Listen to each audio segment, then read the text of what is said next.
Barbara Elaine Graham, a name that, to some, conjures the image of a ruthless murderess, a woman cold enough to lure an unsuspecting widow into her own death.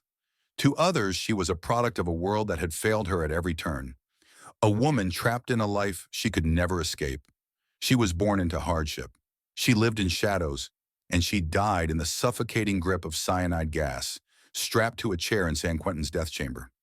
But was she truly guilty? Or was she just another victim of circumstance caught in the crossfire of crime, desperation, and betrayal? To answer that question, we must go back to the beginning. Barbara Elaine Ford was born on June 26, 1923, in Oakland, California. From the very start, life had already stacked the odds against her. Her mother, Hortense Wood, was just a teenager when she gave birth to Barbara, working as a sex worker to survive. Barbara's father, a phantom. His identity remains unknown to this day, adding yet another layer of instability to her life. Hortense soon married Joseph Wood Sr., a young man of Portuguese Azorean descent, but tragedy struck before they could build a real family. Joseph died before their son, Joseph Jr., was even born. The death left Hortense widowed and struggling, but instead of providing Barbara with love and security, she seemed to resent her. Barbara's childhood was far from ordinary. At just 2 years old, she experienced her first true abandonment. Her mother was arrested and sent to a reform school. Barbara was left behind, shuttled between foster homes and distant relatives, none of whom truly cared for her. The love a child so desperately needs, she never found it. Instead, she found neglect, abuse, the kind of loneliness that twists into bitterness. When Hortense was finally released, she had a choice: take Barbara back or leave her with strangers. She chose the latter. That rejection left a scar. Barbara grew up feeling unwanted, unworthy, and distrustful of the world. Despite her intelligence, Barbara received little formal education. School, to her, was just another place where she didn't belong. By her teenage years, she had already developed a defiant streak. She had learned that rules only existed to control those too weak to fight back. At 15, she was arrested for vagrancy. The judge, deeming her a troubled girl, sent her to Ventura State School for Girls, the same institution her mother had been locked away in years before. If there was ever a chance for Barbara to turn her life around, that place crushed it. The reform school was not a place of rehabilitation. It was a prison for the young and unwanted. Barbara learned how to survive in the wayward system, toughening herself, growing more rebellious with each passing day. The isolation, the punishments, the lack of compassion, it only fueled her anger at the world. In 1939, at 16, she was released. But where could she go? She had no real family, no education, and no skills beyond the ones she had learned in survival. So she did the only thing she could.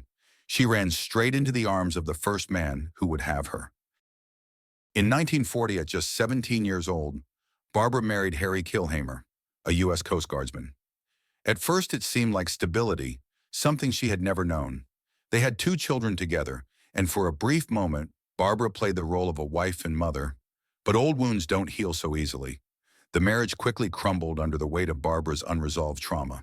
She was restless, unsatisfied, and prone to anger. By 1942, they were divorced.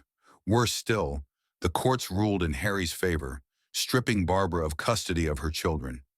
It was a devastating blow. Over the next few years, she would marry twice more, desperately searching for the love and security she had never known. But each marriage ended in failure, leaving her more disillusioned than before. And then finally, she gave up on the idea of a normal life. If the world refused to be kind to her, she would take what she needed by any means necessary.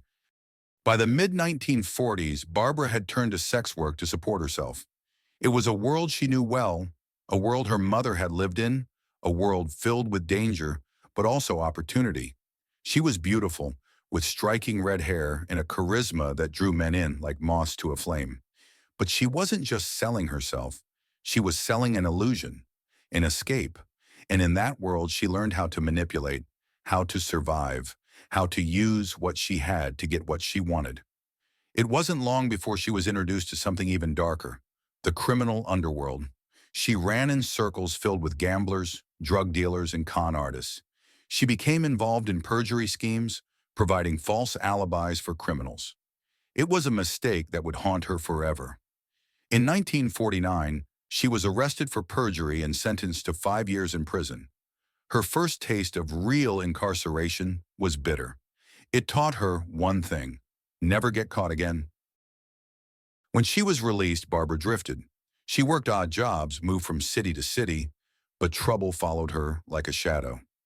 In 1953, she met Henry Graham, a bartender with a criminal record and a drug addiction. The two married quickly, and soon after, Barbara gave birth to a son, Tommy. But Henry was no better than the men before him.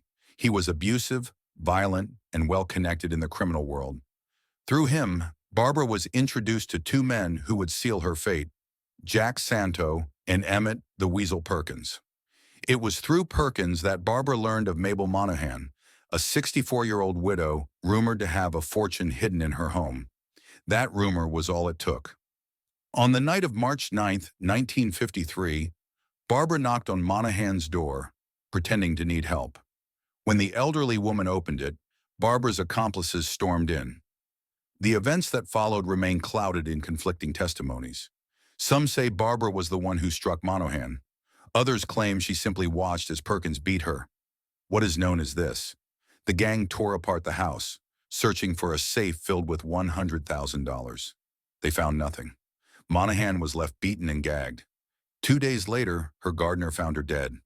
And Barbara? She had no idea how quickly her world was about to fall apart.